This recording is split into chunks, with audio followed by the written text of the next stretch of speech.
Hello, everybody, and welcome to Toffee Bluecast. This is not an instant match reaction. We've gone the day after, the night after, and we've got a few more on tonight to give you a good Everton reaction. The score was Burnley 0, Everton 2. We have made it 4 wins in a row, and we have got 4 clean sheets. What a time to get 4 Everton fans on the stream tonight. Now, the link is there on Twitter. You will see it. Hit the link. You can come over to YouTube and we'll see your comments and tell us what you think of the game and get a reaction from you as well as us that's live on the stream, bringing Everton fans together. And if you can hit that like and subscribe button, it's appreciated. Let's get them in the Toffee Bluecast house now. We've got School of Science. You all know him. Shows the stadium. He's got the drone. Here he is, School of Science. How's it going, guys? Good evening. Yeah, all good. All good. And then we'll introduce him, Jamie the man. You know him. He's on last time. Here he is, Jamie. Evening, everyone. Jamie's in the building, and you all know Paul. He's the host. He is the man, and I'm Dan. Here we go. Let's do a match reaction. So we're not going to put stuff on the screen, but we're just going to go through the game, break it up between the 4 of us and in the comments, and we're just going to literally go through the game and say what we thought and get everything off our chest. We've got Eugene in the house. Love it. Comments are good, ain't they? So who wants to, how are you feeling? Who wants to start it off? Well, Paul's not been here. I think Paul should start, really. Like a Christmas miracle. Yeah, it's like a Christmas miracle, to be honest. I don't know what it's like, really, to win 4 in a row and not concede. Bizarre. But I thought we played well, and we've not had a game where you could relax for 60 minutes. You know, nothing... not a great deal happened after we got the 2 goals. There was a few saves here and there, but we just controlled it. It was nice. It was an easy watch. No, I agree with you. I think for me, one thing I will say, and you'll jump in on this, what do you think? The start scared me. The start was like, because it was a complete change of formation, and we had more players out than what we anticipated. I didn't know Mikalenko would be injured. That was a surprise to me. I don't know how did you feel on the Mikalenko thing? Was you shocked? Did it scare you a little bit? Like, I know now we've won, we can say we probably wasn't scared, but be honest, I've seen a lot of other Everton fans. We all thought the change was just going to be Godfrey or Keane, but then all of a sudden we find out Mikalenko's out as well, and then the change is Godfrey in and Keane in because Mikalenko's out. Did that scare you at the start, or did you still feel confident knowing that? I'll put that to you, Jamie. Well, with the form that Mikalenko's been in this season, it was always going to be a gap that we needed to plug, really. I'll be honest, I think McNeil played the role really, really well yesterday, and even his bursts forward were brilliant from the position, the wing-back position that he was in.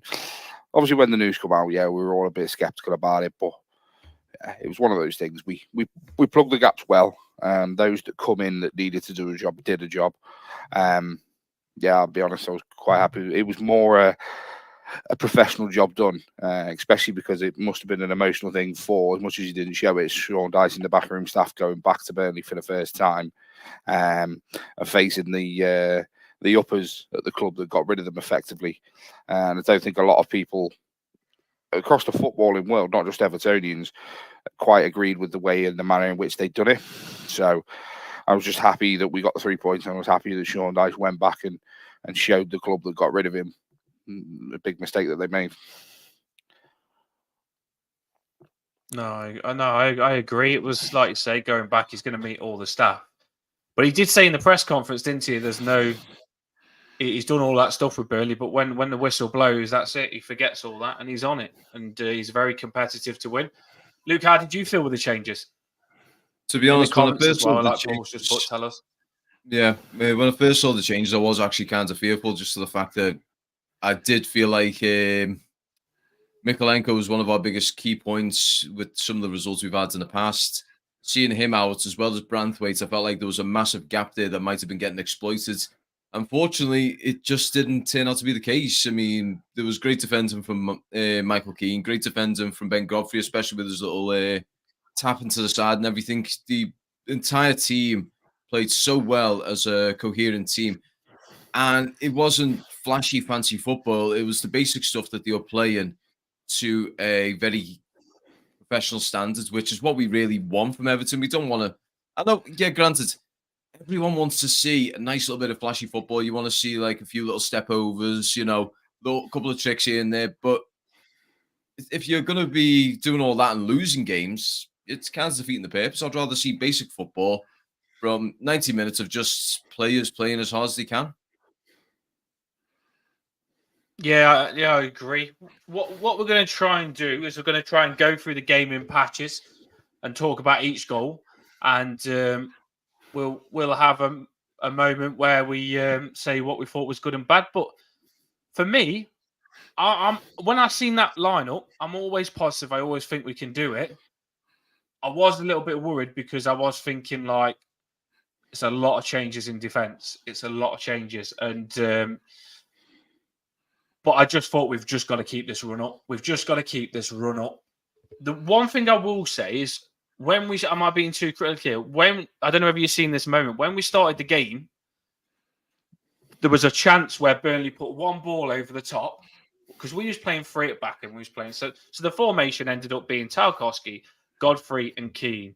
Different formation, and then we played wing backs with Harrison and McNeil, and they played one ball over the top, and then you straight away you're looking that they've got speed, and you've got I think it was Tarkowski or Keane chasing that, and they had the advantage there where normally Branthwaite would completely do the person on that. So I thought the formation worried me a little bit, but there was a moment where Tarkowski he shouted at Decore and he shouted at a few players. Did you see it? Tarkowski literally pulled a few players to him and said, "This isn't working," and he put them all into position. And quickly before that formation went wrong, it got fixed at the very start. That's my opinion anyway. I felt like it started like Burnley could have had us a little bit at the start. And then, because if you've seen it, Tarkowski shouted to Corey and got him to him. And he said he organised the midfield in front of him because there was a bit out of position. And with us having the free, Harrison and McNeil didn't get back much. So if they played one ball out the wings, we didn't have Mikalenko there or we didn't have Young there, and it showed. So the formation for me at the start, I feel we had to kind of run through and get used to that formation during the game. Because even Sean Dyche said, didn't he, that he said in the press, we haven't trained that formation that well. So we did really well for saying it's not a formation that we've massively trained a lot with. I know they played at Aston Villa, but it was with different players. So I honestly do believe I watched them go through the motions that game of trying to figure that formation out. And I think we did. And I think luckily our attackers are that confident that it helps, doesn't it? Because we can get up the other end of the pitch and that formation isn't always going to be tested. But the formation at the start, like I say, we got the win and we're smashing it. But I'm also going to look that against the better team, I feel we could have paid for because there was a couple of times they got behind the defence. Do you think that as well? Or am I being too critical? Yeah. No, I think we adapted really well, to be honest. And you could tell that we wanted to fancy our right hand side. We especially when we won the ball back in the middle, it tended to go from say Tarkowski to Keane to Patterson or miss one of them out and get it up to Harrison as quickly as possible. And then we created a lot from those situations. Obviously the set pieces played a part, but you've got to get up there to get the set pieces in favourable positions. And the corner itself that Onana scored from came from a chance which was created on the right hand side. So I think what we were trying to do was shift it around the back four, but then further up on our right hand side, and it paid off. It paid off. Everyone did their job really well. Everyone worked hard, and it was just good to see. Actually, I was chuffed for Keane.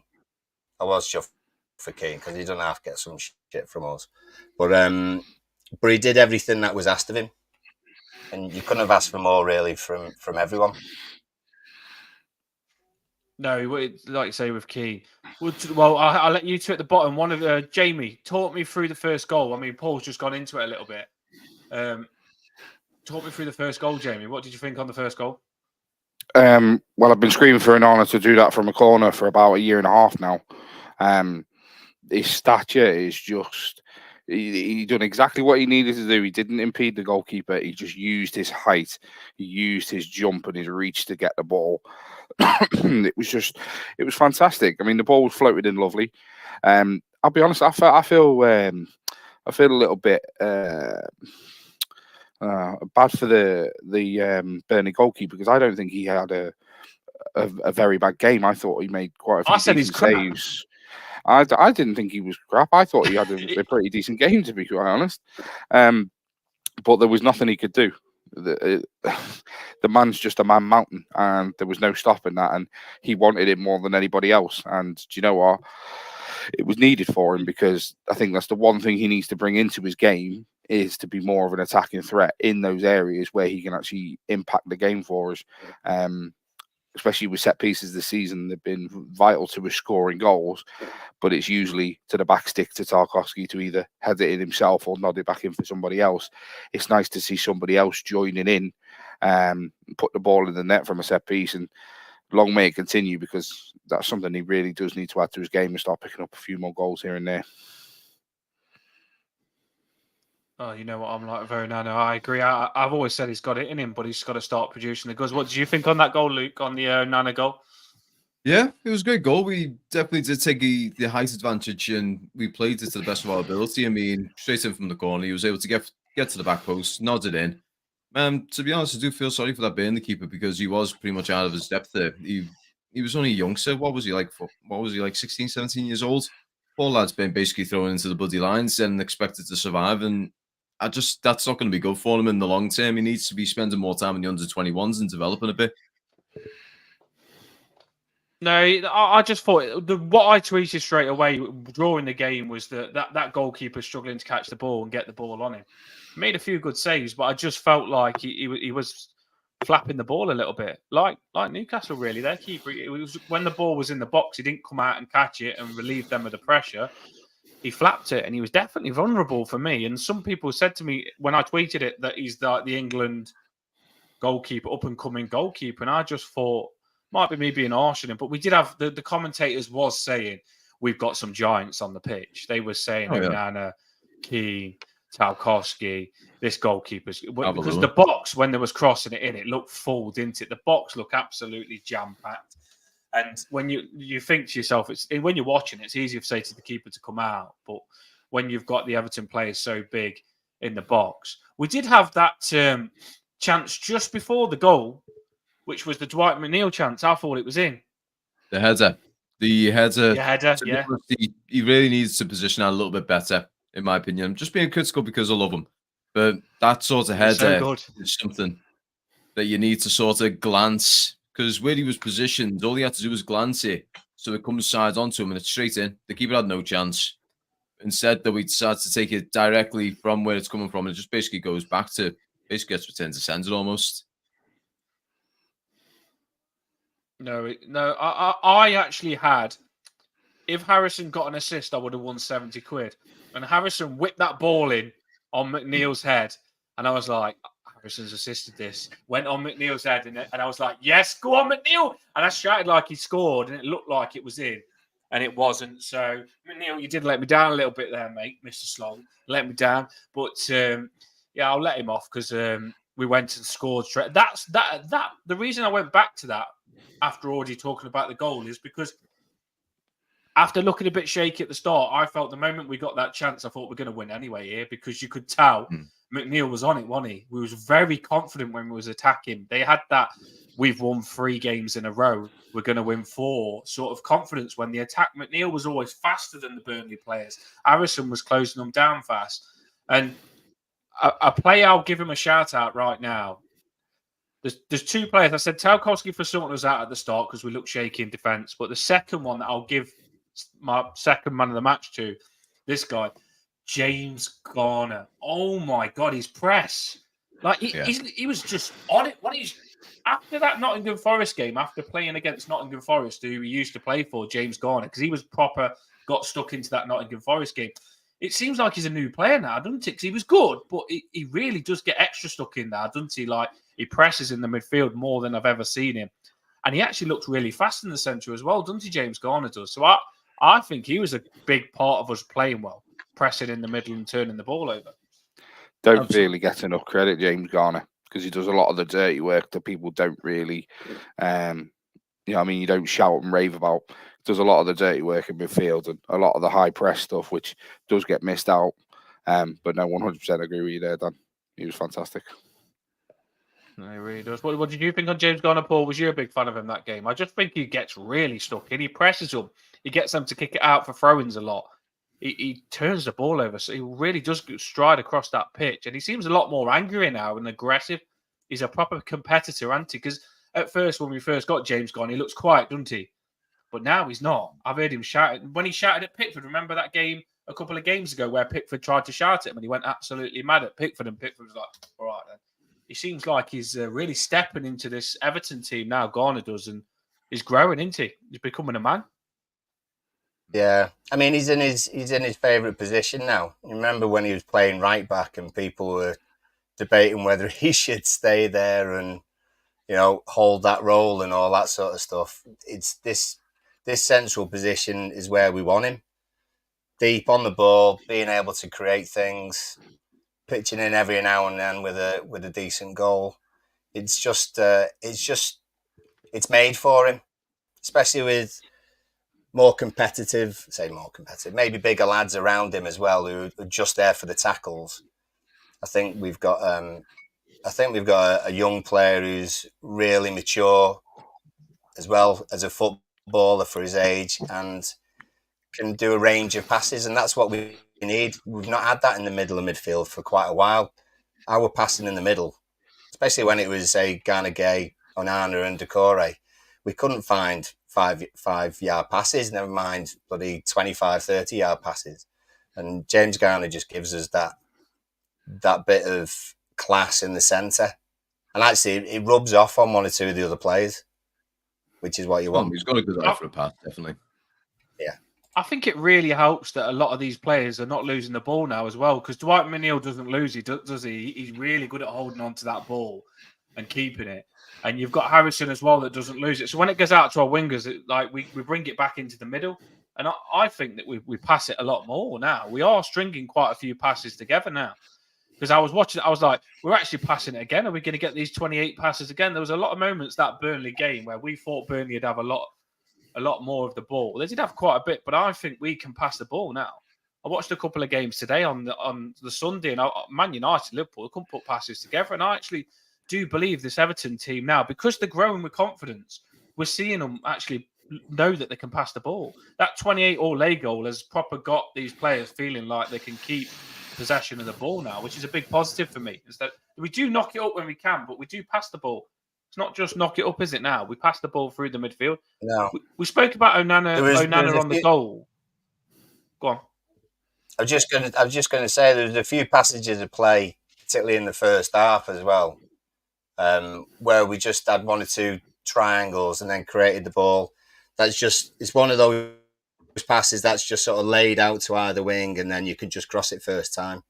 So we weren't having to have too many touches and they were just on it. They're just confident and pleased with their football, aren't they? And when you're happier playing, then you try things and they come off. And so that's why it's going really well at the moment. Because if you're lacking a bit of confidence, you're going to have that extra touch or that extra 2 or 3 touches, and it slows everything down.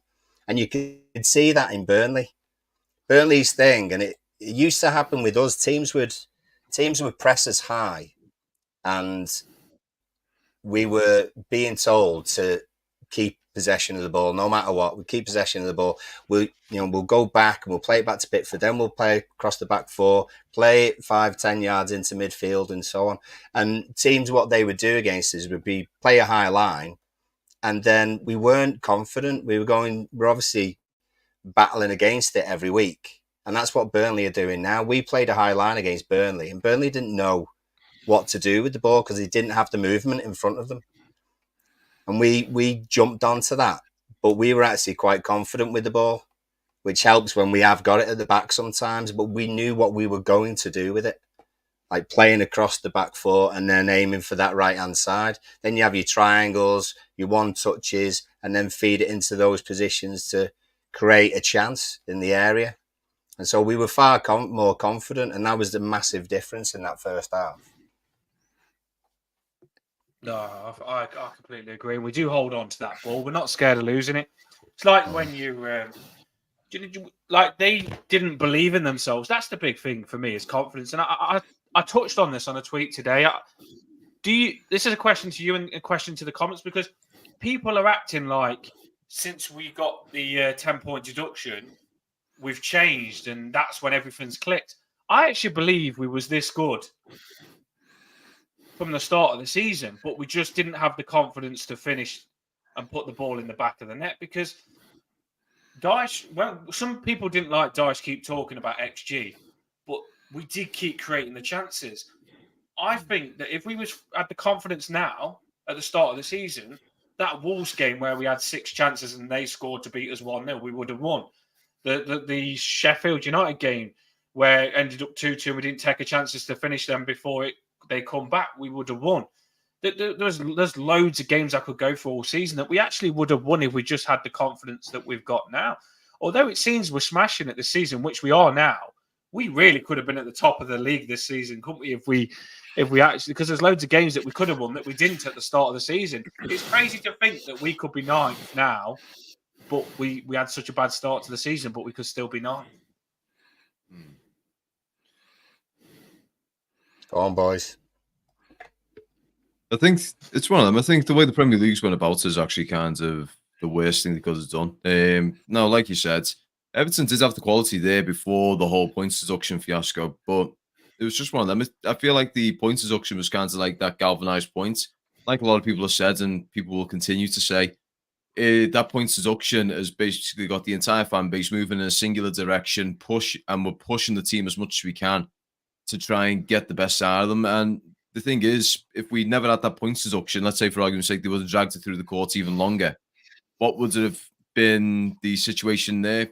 Would we still be having everyone pushing in one direction, or would it be a little bit more, divided? People saying Dyche is good, but he's not getting goals, and the goals are the most important thing. And then you'll have other people saying, well, he's got the XG there, so it's only a time before things start clicking into place. It's one of them. It's a massive, what if? I mean, if the Premier League wanted to really screw us over, instead of giving us a 10-point deduction, they should just turn around and went, actually, instead of the points deduction, we're going to give you a single window where you can't make any transactions, you can't buy players in.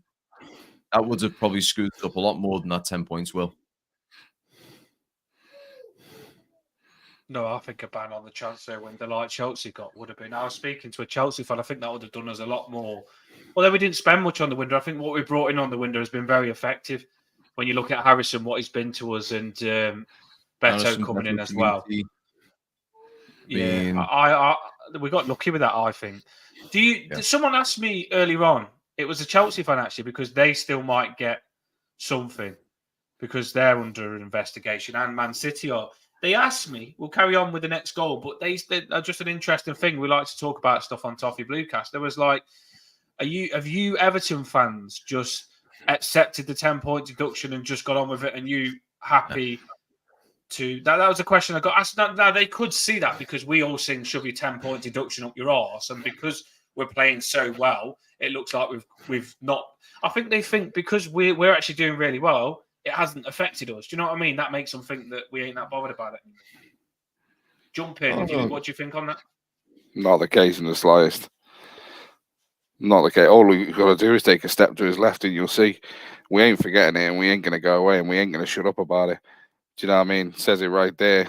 The fact that we weren't allowed to take signs into the stadium, and did you see how many were there? Did you see how many we got to do? Did you see what I mean? Yeah. We ain't going quietly. We ain't going to shut up about it, and we ain't going to stop.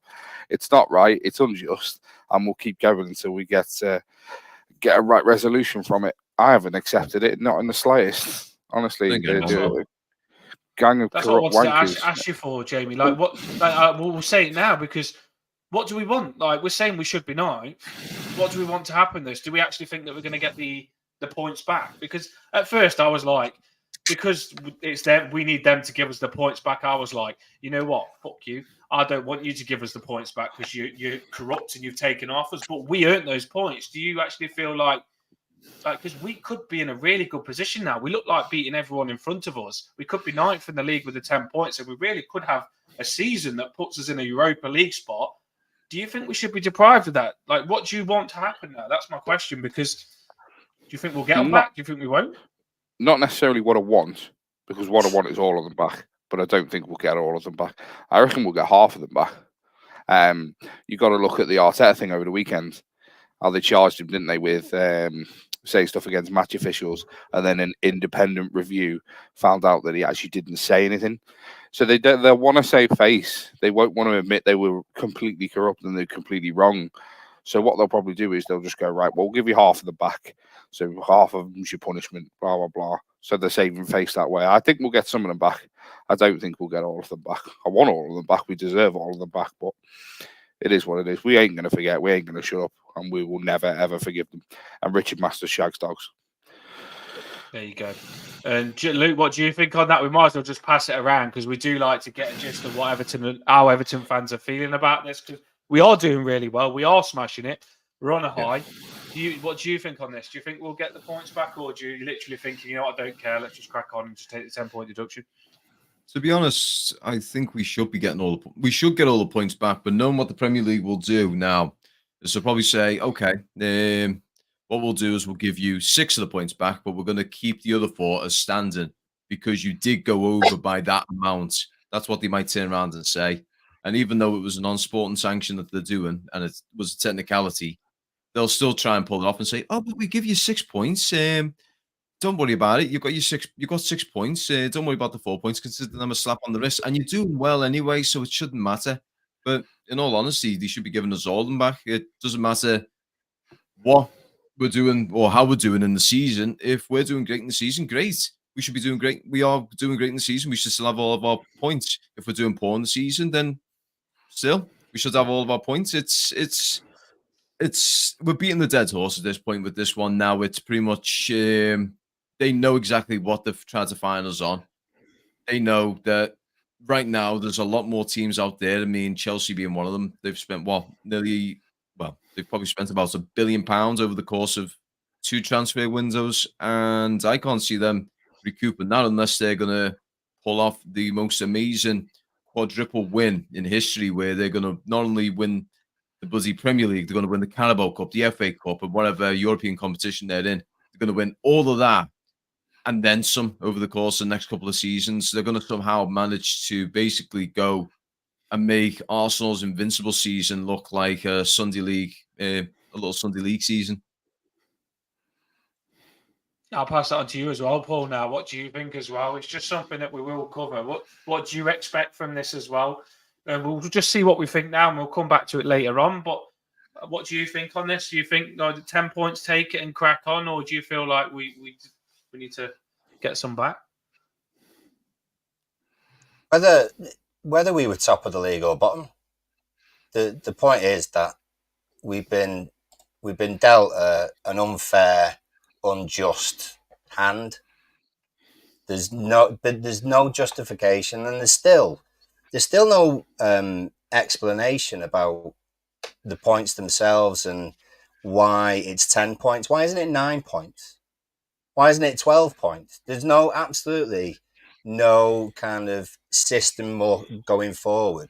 Say, right, you broke one rule, one charge against you, therefore that's a 4-point thing. No, they've not come up with anything like that. And that's why we're saying that they're corrupt, because they're actually just making it up on the spot, or they're making it up with things in the background that they're not disclosing. So it doesn't matter where we are in the league. The fact is that they've screwed one of the teams over, which don't deserve it. And to be honest, we'd be saying the same thing if it was any of the other ones, you know. But they've set a precedence now. The thing is, we wouldn't be half as pissed off if the day after they said, right, you've got 10-point deduction, they took a shitload more off Man City or they took a load off Chelsea and said, this is the reason you got this points deduction, because you've done this, therefore it's this punishment. They're not doing that. They're not doing that. And they're actually not even addressing it. It's not as if they're saying, we're still looking at Man City and so decisions going to be made at the... They're not doing any of it. And so the narrative you can tell, the narrative is, and you can tell, is that all of their posts which concern us now, the narrative is that we've wiped out the 10 points. So they're like almost putting it behind them, if you like. What do you think on what the Blues said there, Paul? Won 4 in a row. They won 4 in a row. Therefore, they've overcome their punishment. It's not. It's absolutely shocking. It's still shocking. And just because we're winning shouldn't mean that we accept them doing it to us. We should still carry on fighting it. Punishment doesn't fit the crime. Oh God, no. That's like getting 6 points on your license for the city council not liking your conservatory that you're making. Yeah, that's what the Chelsea fan did say to me. It's the lad that was going to come on the channel before the Chelsea game. We'll have him on next, but he was just saying, I'm not saying Chelsea haven't done it, and we know with the change of ownership that we will get punished. But the Chelsea fan did say that the problem is the Premier League. He said, I feel sorry for you lot because the punishment doesn't fit the crime, and he said the Premier League are just picking. They've got nothing that says why you should get this. They're just picking an amount of points and giving it you. They've got no system, no format. They look like you get a certain amount of points for breaching this, a certain amount of points for that, and that all adds up to this. There's nothing. They're just literally picking what they think in the head. So the Premier League, I don't know what they're going to do. They've opened a big can of worms, but we just literally had a little talk about that because I'm just thinking to myself now, as probably a lot of Everton fans are thinking, we should be ninth. Generally, if we're all saying we shouldn't have got the point deduction, and a lot of other teams are saying that as well, we could actually be sitting ninth. And just because we're actually doing well this season, why can't we be sitting ninth? We've appealed. We have appealed, and we might get it back. It's still in the air that we might actually get these points back. We have to crack on, like Sean Dyche said. We have to crack on like we're not going to get it back because you've got to be 2 steps ahead.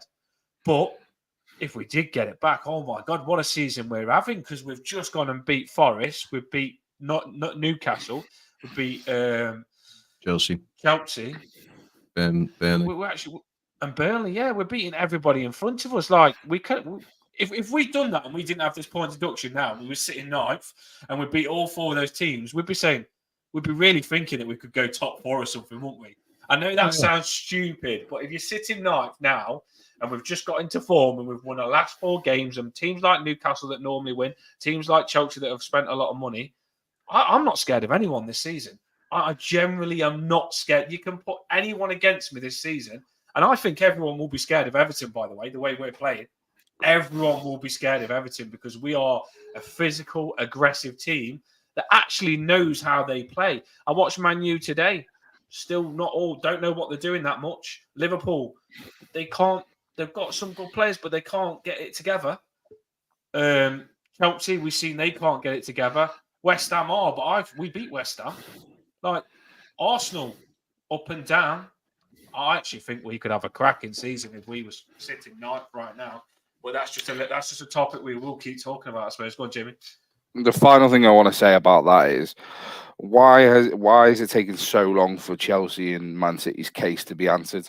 Ours is the most recent breach of profit and sustainability. Fair enough, ours may have been cut and dry. It was the easiest to have a look at.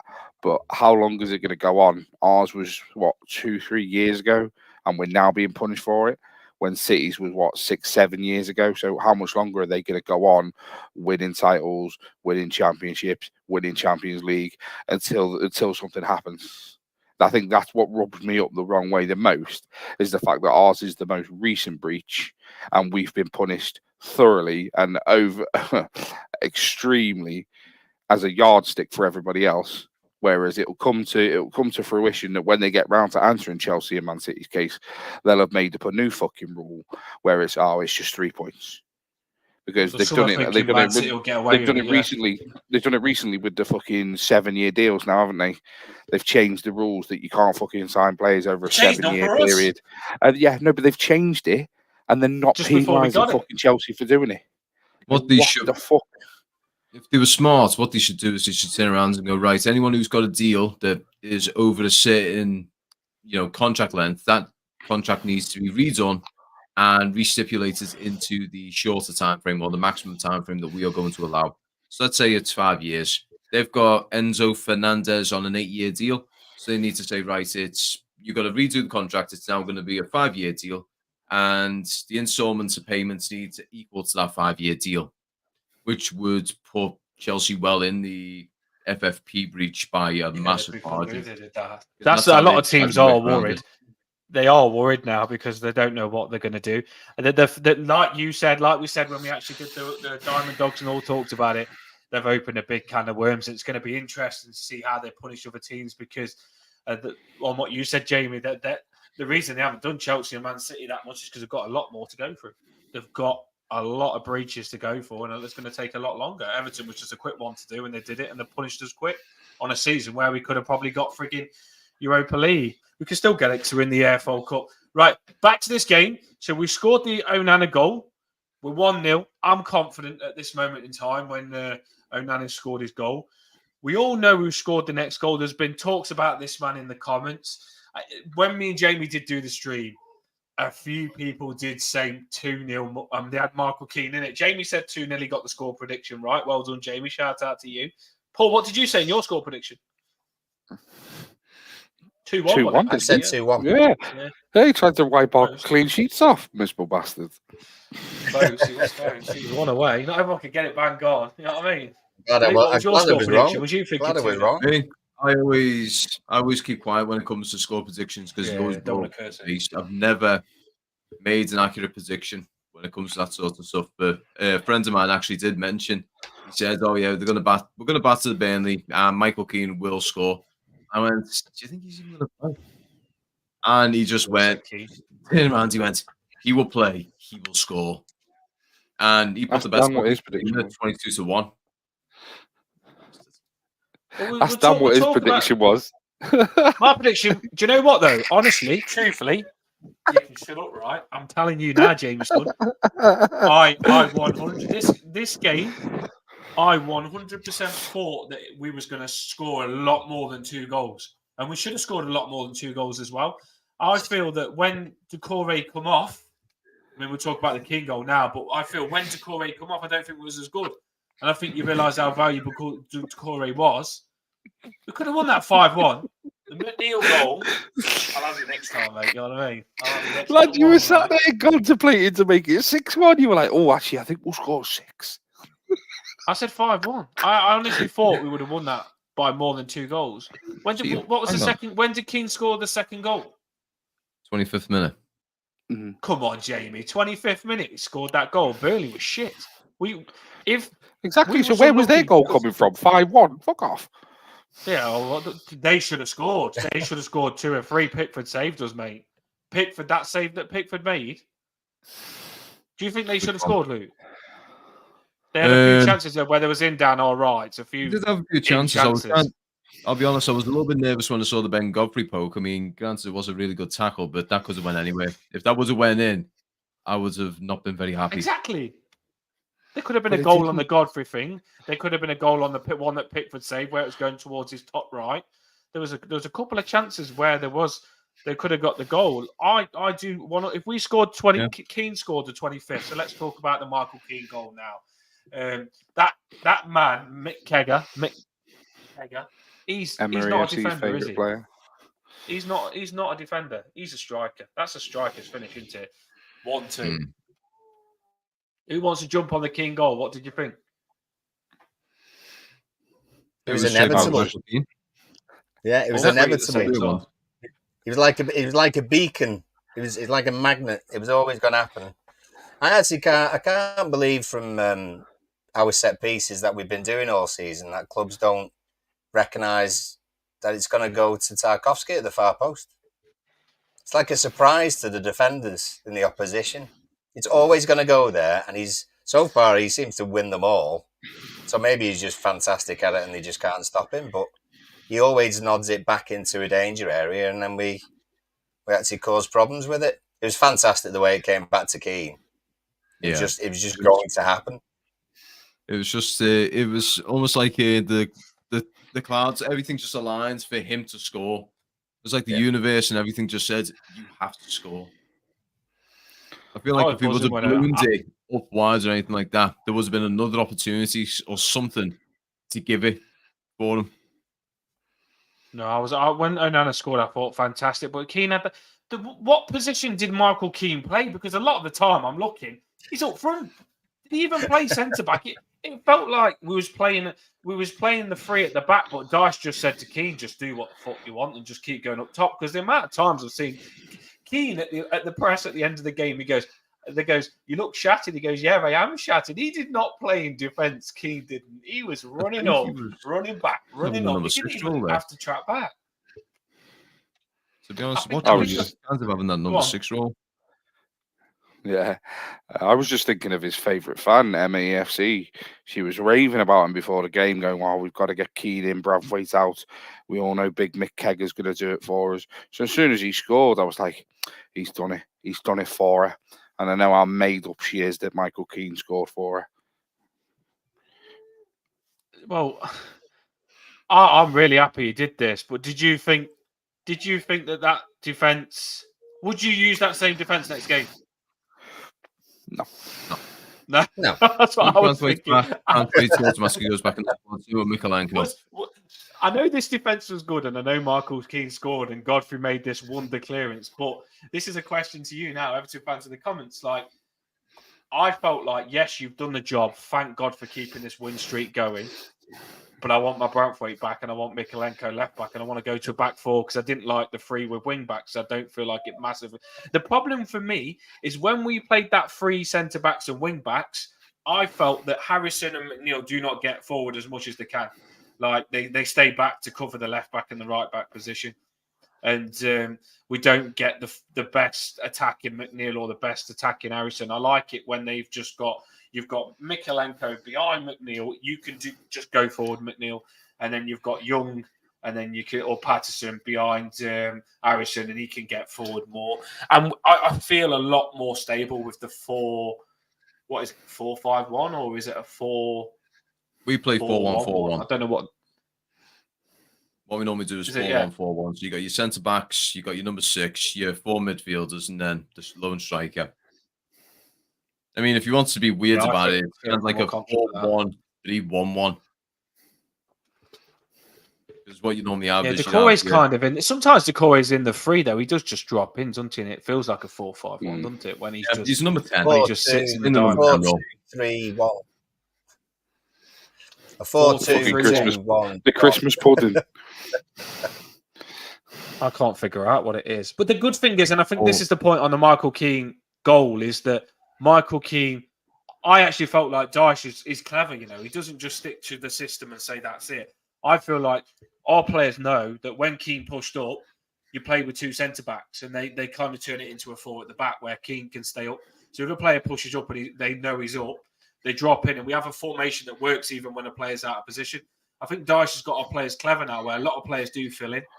It's quite versatile, isn't it? There's a lot going on because you look Harrison when he's up, someone can pull across in the centre. You see Onana pull across. You see Garner sometimes cover the wingers as well. There's a lot of there's more to us than what's on the eye, and I feel Dyche has got a lot of like people moving about and covering. The players really do like go together now, don't they? They work together as well, especially Onana and Garner. I think they're fantastic in the middle at the minute. That combination makes us so strong in the centre. That's one thing that game where I thought we're okay.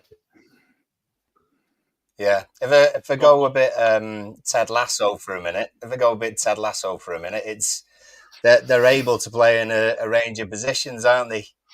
Do you know what I mean? It's you can have James Garner in about 4 different positions. Mikalenko can be left wing back, left mid, left back, even left of a 3 at the back. You know, we've got lads who can adapt to different situations, and you can tell that's what they've done in training. If they need to change it to a 3 at the back with wing backs, that it's just easy enough for them to do so. I think he probably does prefer his 4 at the back, but it's good to know that they can adapt and change it when they need to. Yeah, I actually feel that he would still. It doesn't worry me that Keane scored that he's going to get picked over Branthwaite, because I feel like we've gone over that thing now where Dyche actually does realise that Branthwaite is really, really good, and he gets above Keane now, even though Dyche loves Keane. So it doesn't worry me that Keane's going to stay in for Branthwaite. Does it you? No. No, you That's can't keep him out. You Branthwaite, can't keep Branthwaite out. comes straight back in. Yeah. I think when you listen to Keane at the end of the press conference, if you listen, I listened to Keane, and Keane said Branthwaite's been fantastic. That's a good thing, though, isn't it? Dyche did say a lot of the players completely understand why the players are ahead of them, and they haven't got a problem either. They'll work hard to try and get the position back, but they're actually just staying behind the player that's ahead of them. And Keane in the press said that Branthwaite's been fantastic. He's a hard player to beat him for that position, because he said Tarkowski and Branthwaite. Really interesting that Tarkowski says he's really keen on winning a trophy, and this next game coming up is obviously a Fulham for the trophy. Do you think Mikalenko and we'll hit Decore first? What was wrong with him? Because I don't know. Tie hamstring. Does that worry you? Do you think he'll be out for the Fulham game? No, if you heard Dyche after, he just said, didn't he? We're not in a position where we want to risk it, so it was a precaution more than anything. So you look at Dom when he took Dom off the other week. Was the Forest game? He took Dom off, didn't he? Because he had tightness in his calf. He started the next week. So I think Dyche isn't stupid, and he realises, especially over Christmas, it's the busiest period of the season. Arguably, Tuesday's probably going to be the biggest game so far this season for us, just with what potentially it leads to. So it's not a case of the fact that it's going to be anything like that. So, well, I look straight away because I get worried with Decore, because I'm a big fan of him. I think we're a different team when Decore plays. Like I said to you, when Decore played, we looked really good, and I could have gone 4-5. But when he come off and we put Harrison in his position and put Dobbin on the wing, I just don't feel like it was as strong attacking as what it was when Decore was on. So I do want Decore back. The Blues have said there he's worried about the Fulham game with Miko and Decore back. I think Miko was rested for this Fulham game. Maybe Dyche wants this cup like we do. Yeah. Everton going to win the cup. Let's go. I think Dyche does want this cup. Mikalenko he was feeling a slight niggle at the very end of the Chelsea game. So he just didn't want to risk it with him at Burnley. So he figured rest him and what's the name, get him into the Fulham game, fully fit and ready to go. Because Fulham at the moment are flying high right now. They're going to be a very, very tough team, regardless of how you want to look at it, whether it be the competition that they're in or whether it be home or away. They're still going to be an extremely difficult team to take on. But I do think we can actually take the fight to them quite well. No, I do as well. I don't think the Blues, I think you just need to relax. Maybe like Jamie said, that Dyche is clever and he's brought Decore off for this Fulham game, hoping to just not make the injury any worse. And Dyche is ahead of the game and brought Decore off early, so he'll be available. And then hopefully he hasn't let Miko play just because he knows that he doesn't want to risk it, and he could be available. So we need a full strength squad against Fulham. They're a very informed team, which we will have a pre-match on. But we do need a strong squad. So the Keane goal, smash, and then smash again. He should have scored the first one. I was a bit frustrated the first attempt, shouldn't he?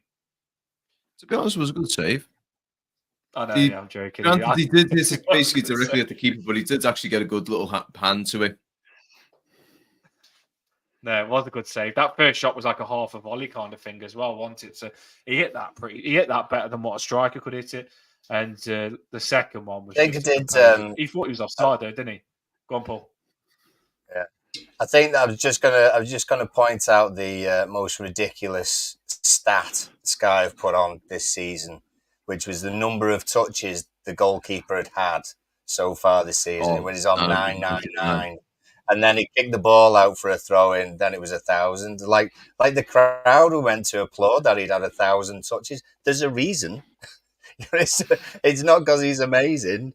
It's because he's having to, But Sky were just picking out that was the worst one for me so far this season. It was awful. I love the Sky Sports stats when they pull out these things. It's like you look at this like little mini table, and it's like something random. It's like possession play since the last full moon. It's like bloody hell are you getting these stats? It's like I mean, I get it, yeah. First half possession, second half possession, great. 5 minutes, bit weird, but all right. Like 7 minutes and 13 seconds shots, and it's like, why? Are you guys that deprived of information that you want to talk about that you need to stop pulling random shite out your ass? Also, sorry, I They swear. do come out. They do come out with some crap. They do. I don't know, there's a proper go mad on it now. It seems to be something that they just want to point out. I mean, Paul's a stat man. He knows his stuff, but to come out with 1,000 passes from the keeper, like you say, they come out with some random stuff sometimes. I think they just like to point out they know something that no one would actually even know. So we're moving on to the end now. So we scored the first. Onana scored. I just love him. Incredible player. It's good for Onana that was as well, because he said in one of the press conferences to the Sky Sports person that had to go the other side of the Mersey, he interviewed him and I listened to it, and it was interesting. Onana was saying that he wants to add more goals to his game and to be the midfielder that he wants to be. He wants to score more. Jamie, you just said earlier on, it's what we crave. He's a big lad. He should be scoring those sort of goals. I think now he has. That's going to be massive for Onana's confidence, isn't it? Because with a header, once you score one, you get that urge to go and do it again, don't you? So we could see Onana. He was a lot higher this game, wasn't he? Onana was.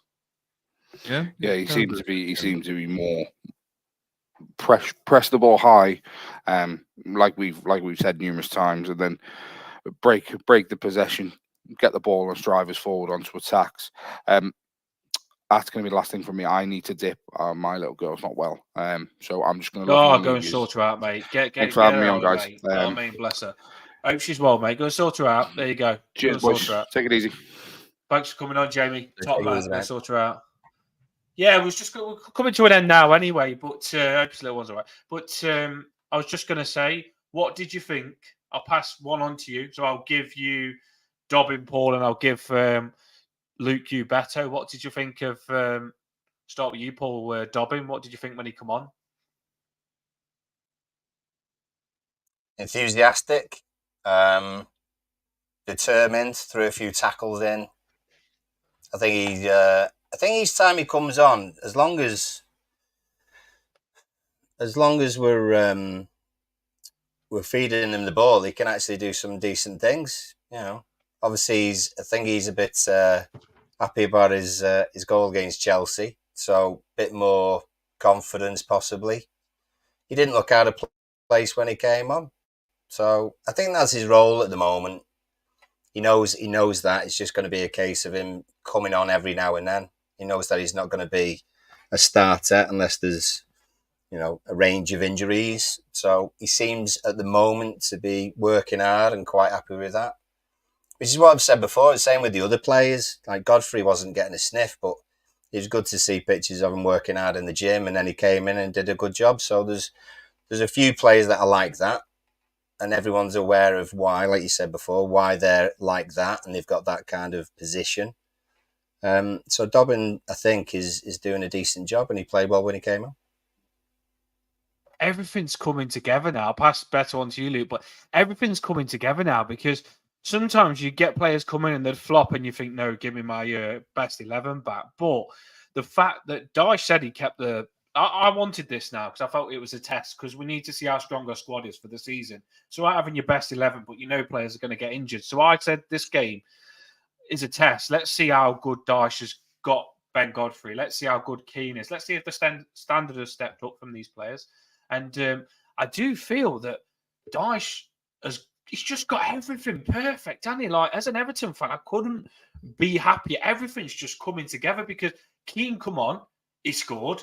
Godfrey come on and made a wonder tackle. So two players that would be massively low in confidence, should be low in confidence, because they haven't had a game in ages and they haven't had a sniff, probably thinking they're not that good. Dyche has kept them thinking they're good, because now Godfrey will be more confident because he come on and did that cracking tackle and played well. Keane come on and his confidence will be up. So all of these players, it's about squad, not just about that 11, our squad. The confidence is going to be... Dobbin scored as well, like you just said, but the confidence throughout our whole squad now is going to be so high. There's not going to be a player... I mean, I don't know what happened with something. Luke, I'll let you talk about better, but I'm going to pass this to you now. I keep saying on the channel, and I don't know, something's happened with Dan Juma. He must have had a kick-off, surely. I'm assuming he's probably just not performing when it comes to the training sessions, because that's what Sean Dyche looks at 90% of the time when it comes to giving people game time. It's the commitment in the training sessions, not just on the pitch, but also in the gym.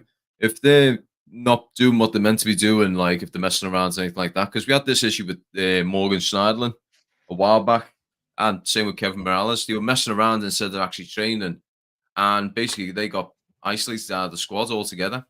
So I think that might be what's happening at the moment with Dan Juma. He might be training, might be doing all right with the training, but he's not performing in the way that Sean Dyche wants. And to be honest, we kind of stuck our foot a bit in this one, just for the fact that at the start of the season we went and bought 3 left wingers.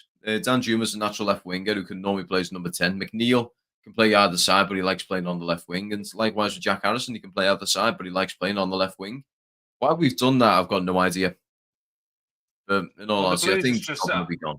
It said that, look. What do you think on that comment there to the topic that you're talking about? Now, I just believe that Dan Juma was always miles ahead of Dobbin. He's got more experience and everything. And Dan Juma was the player that we got, and he thought he was really good when we got him, and we thought he was really good, and we were all happy we signed him. I never thought Dobbin would be getting picked above Dan Juma. Now, if Dobbin is training a lot better and he's stepped up, but the way Dan Juma is, the way I've seen him on the videos, I don't think he would have taken it well. No. And I just think something's going on. I could be wrong. That's just speculation in my head, but I just think that I expect. Do you expect like Dan Juma to come on before Dobbin, Paul? You think so when it comes to like the experience? I think. But, okay. Yeah. I mean, the way that we play at the moment, we're a hard working side. Is Dan Juma a left midfielder exactly? No, he's probably a left forward. You know, who you'd have as a luxury, because he's not the kind of player that Dyche would have on the left side in front of your left back, who might need support every now and then. So Dan Juma is your one, like Blue said, who you'd bring on as a left forward if you had sort of 3 up front, or possibly in behind a striker. But would you have him in front of Mykolenko because he would come back and support Mykolenko and build on a solid foundation? Probably not. So that's why McNeil gets in front. Has he had to go on the right hand side? Paul. Maybe, but Dobbin, Paul, why? I get what the Blues is saying, Paul, but the fact that I wouldn't say Dobbin's that good at defending. Is he like the workhorse that gets? Well, maybe he's showing. But maybe he's showing. Potentially showing 2 sides to his game in training, like Luke said. You know, there's a difference. There's a difference in perception between two. If you have 2 players and one of them is sort of doing doggies, like trying to chase the ball down and everything else, and then you've got another one who's, oh well, I won't go further back and I won't like put the effort into that challenge or go and run after that ball. I'll just concentrate on this side of my game. It's all about perception at training, like Luke said. And Dyche's work ethic's massive. If you don't work hard, you don't get in the side, because there are plenty of lads who will work hard and they'll be ahead of you. You'd have to be something amazing for Dyche to let you be in the side and not do both sides of your game. And you know that's what James was like. That's what Rodriguez was like with us. He was a luxury, and Ancelotti loved having that luxury. Yeah, if we were in a different state, if Ancelotti had the position where we were actually getting battered in relegation zone and everything else, James would have. It would have been highlighted far more because we weren't doing well. But because we were doing well and he had a few decent players around him who were performing well, he shone. And other people did his defensive work. I don't know whether Dan Juma's that gifted for people to accept that he can sort of swan about and pull out moments of magic while everyone else does his defensive side. It's going to be interesting to see how that one unfolds. I'm just expecting to see him more and see him come on and having a big impact. I've always seen him as a kind of Richarlison player, but maybe I was wrong. Do you know what I mean? It's just, I thought he'd be one that does get in the squad, and he was a big time player.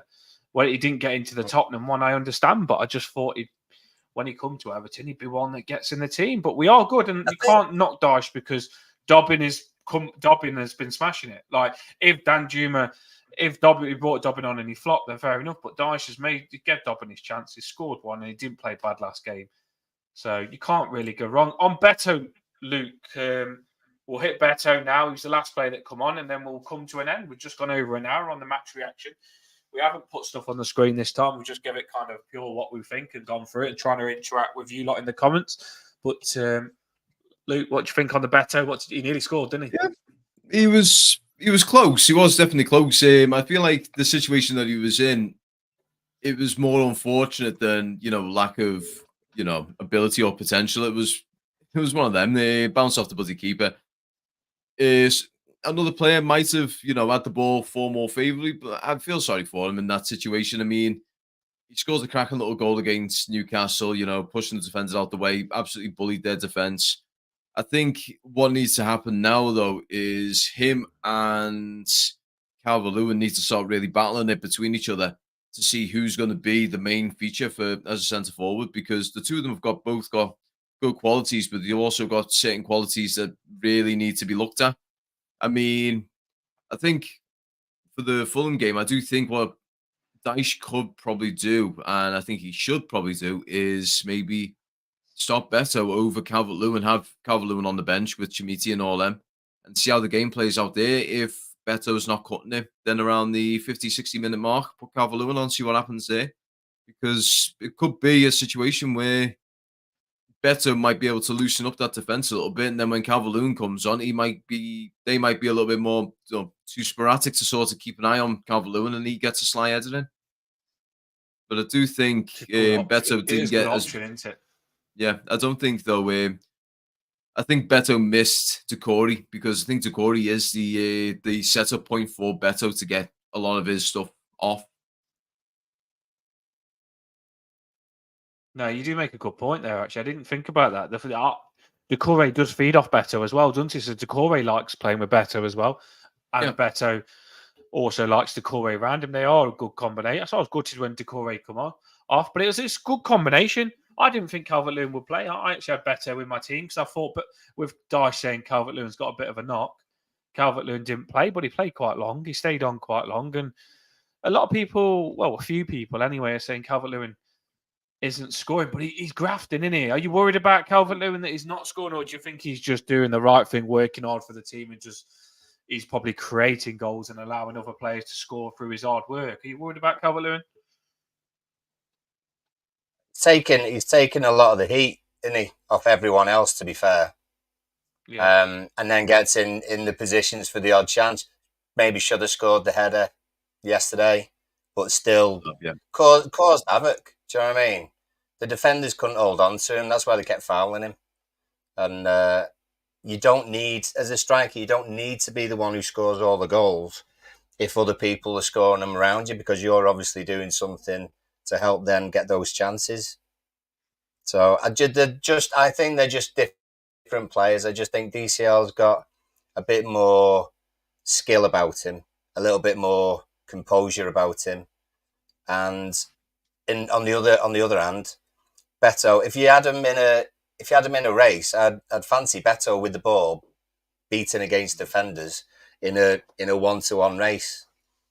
I think DCL would be more likely to have a touch, hold it back, and then feed someone else in. Yeah, comments are coming on this topic as well. We just like to get little What do you topics think, of what Luke? Everton fans are thinking. And yeah, I think when it comes to like Calvert-Lewin at the moment, I mean, I do feel sorry for him. He should have a few more goals to his name, but in all honesty, the role that he's playing right now is still a very key role for the squad, because he's now the distraction point and almost like an assisting outlet for players. Because what he's doing is he's basically making sure the defenders have got half an eye on him, making it extremely hard for,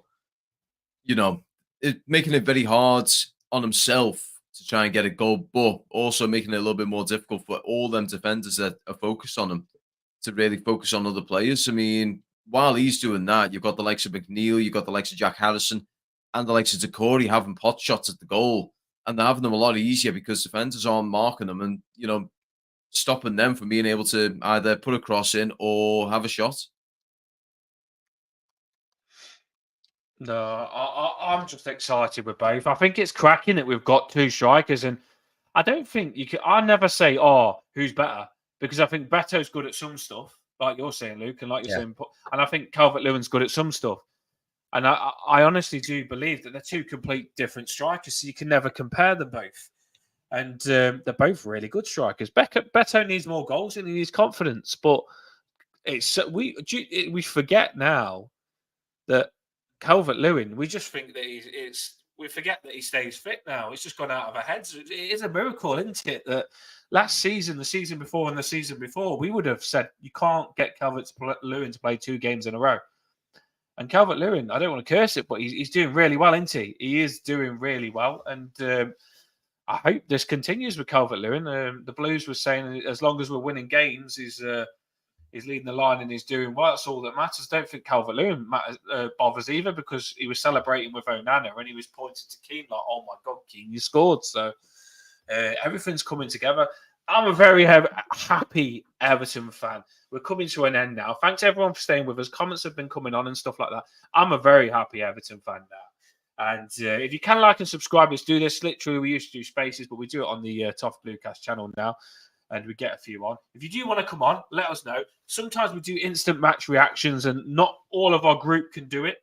So if there is someone out there that isn't camera shy, you can come on one of the instant match reactions and we'll have just a complete what we think straight after the game, because we are trying to drop them for you as well. I know, look at that. Look at that. Oh my, let's build this up now. Let's finish on a high and not be able to go to sleep. We are the famous EFC. Like, how good are we? Like, this is Space Jam. Our players, someone's in their bodies. You've got like Ronaldinho with McNeil, and you've got Messi and Harrison, and you've got frigging Pele and Jack Harrison. Calvert-Lewin.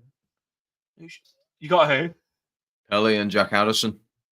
Doing his little skills there. Definitely got Del Piero and Calvert-Lewin. Nedved. Should we have Nedved in James Garner, because he's everywhere?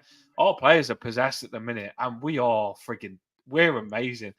I always said on Toffee Bluecast when we was going through all that crap, let's just ride the storm, because you never know what's going to happen after you get on the nice patch after the storm doesn't last forever. And we are really good now. We're in a really good situation. I watch a lot of football. I do. I watch most games in the Premier League, and no one's got it together like us. Give me another team that's been as good as us in the last 4 games in the Premier League, like as consistent. Even your Man City are up and down. Even Arsenal, I've watched them, they perform. They're not always, we create a lot of chances. We don't have loads of possession, but Dyche has got us creating a lot of chances. And I'm watching McNeil now, and he's got confidence. Like, we just got winning in us, haven't we? When you're watching Everton now, when you watch that last game, Harrison and McNeil when they press, they feel like they're better than who they're playing. What confidence does is amazing. Like, the difference in these players now who've got confidence of winning. They feel like we're the ones that are supposed to be winning. Those players are going into that game, and you can tell. Like Tarkowski as well, he said in the press, he's like, I'd be gutted if we didn't, like, he said, I'd be gutted. No, he's excited now anyways. We've lost another. Yeah, he said, I'll be gutted. What do you think, Paul? They are confident now, ain't they, before we finish the show? Has he got a prop? Yeah, it's a mentality thing, isn't it? It's so much better, when I know obviously it's a different level and everything else, but if you play footy, whether it's, at age 10 or something, or it's bloody 45 on a Wednesday, do you know what I mean? It's a case of, if you enjoy it, then you're going to do better at it. It's the same with anything in life, really. If you enjoy it, then you tend to be better at it, don't you? So they're enjoying the football. They've got a manager who makes things really simple for them, doesn't overcomplicate things. They all seem happy with the way it's being played. And it's good that we've seen sort of both sides. Start of the season, not great. Sean Dyche didn't panic. No one panicked. And then you could tell we were still playing well, but not getting the results. And even though there's been a few performances, few and far between where we'd say, no, we just weren't good enough that day. We're on a bit of a run. Everyone's enjoying it. We've got a quarter final on Tuesday. So come Christmas, big game that is. Big game. We could be in cup semi-finals and be in roughly halfway up the table, you know. Christmas It could be a presents good before Christmas. Christmas. Yeah, Christmas presents before Christmas. We are coming to it. Luke was just saying, we're just so happy now.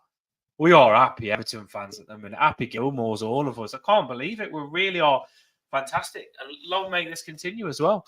Let's just keep smashing it. I'm not scared of anyone. This cup game is the big one for me, though. We've got to win this cup. I think Fulham are on fire, and they're a team that if you're not at your best, we'll do a pre-match on it. But if you're not at your best again, I'd hate to go out of that cup. That would hurt me, if we actually went out of that. Because Fulham are really good, but that's a game I want to win. And if we do go through, that's the best chance I've seen Everton have to win a trophy for a very long time.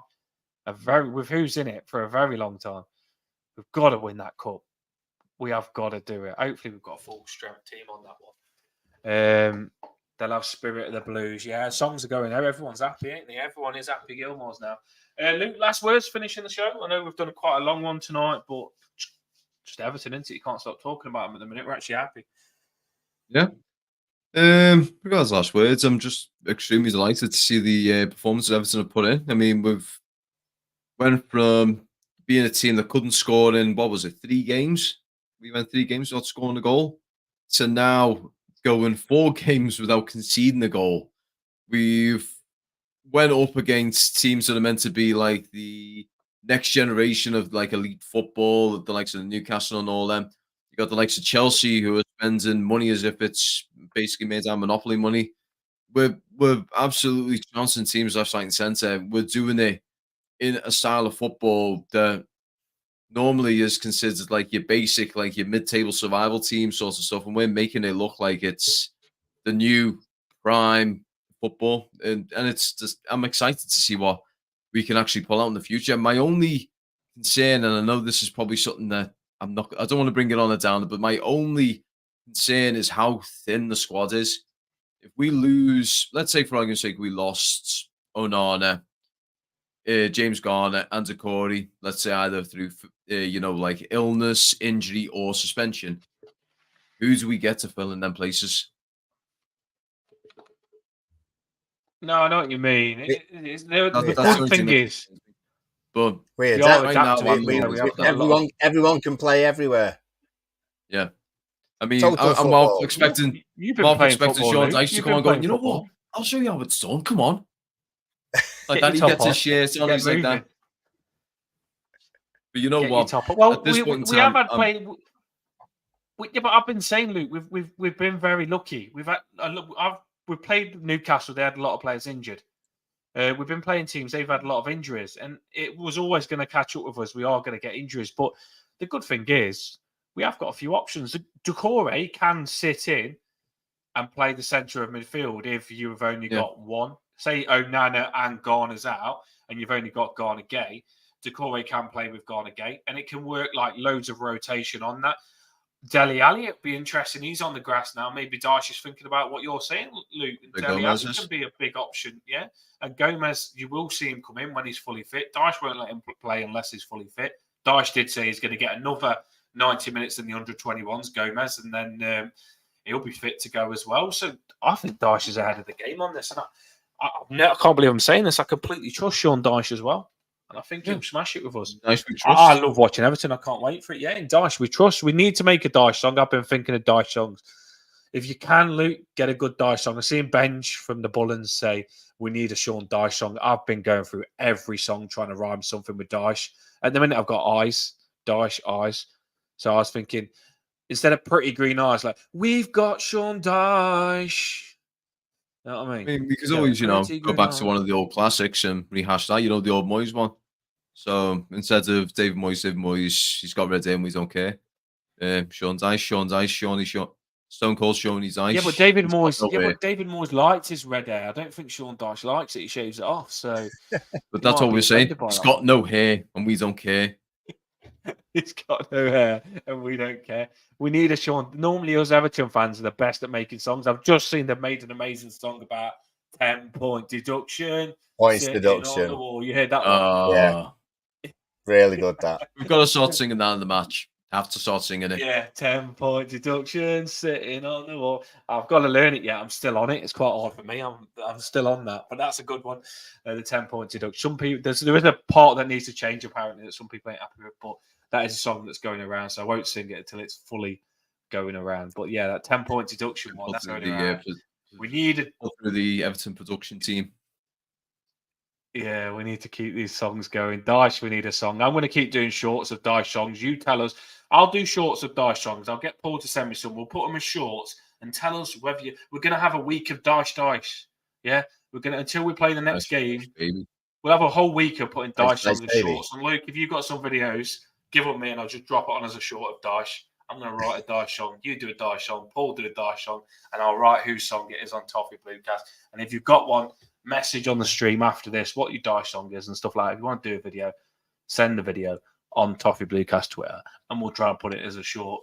We need a Daesh song. Have a bit of fun with Daesh. What an incredible manager he is, though. Honestly, seriously, we are so lucky to have him. He's I can't believe what he's done. I'm so proud of him. I really am with what Sean Dyche has done, because everybody that plays for Everton is managed. That's the best way to put it into. He's a manager, and every player is managed. Like, there's not one player that doesn't know what they're doing. Every player, Dyche has got them under control, and Dyche feels like a boss to every player because he's come and changed the whole ethic of that training ground. I bet he's proper got everyone under control, and everyone's under Dyche's demand.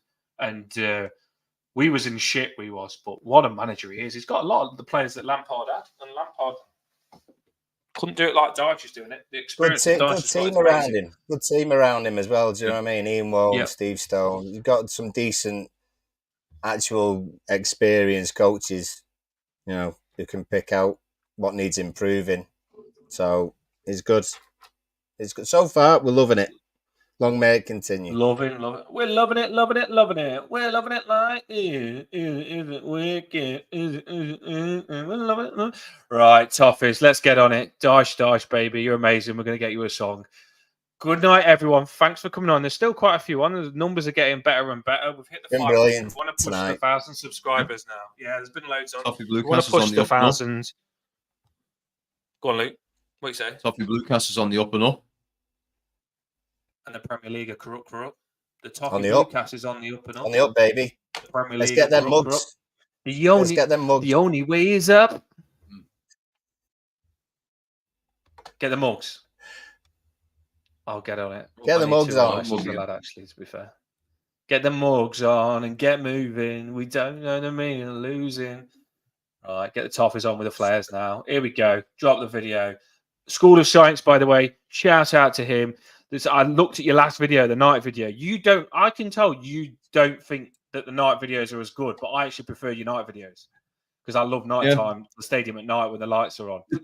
It's just more down to it's just down to the general quality. In all honesty, I like to try and actually see a lot of stuff that's going on around the stadium itself. And with the night video, you see very limited. It looks very nice on the eye, but you miss a fair bit of detail. Like you're missing out on the fan plaza, you're missing out on a lot of detail around the West Stand and all that.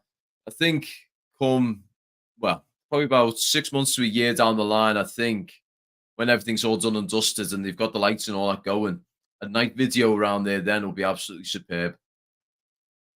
Yeah, it just looks good. I know what you mean though. You can't you love your detail, mate. I've watched your videos. You love your detail. You want to get literally everything you can get to give the fans the know-how of everything on that stadium, what's going on. So School of Science, literally, if you haven't subscribed to him, go on YouTube, School of Science TV. He's got it under him there. Look, Luke, go on it. He's just literally released the stadium video. It looks amazing. Follow him.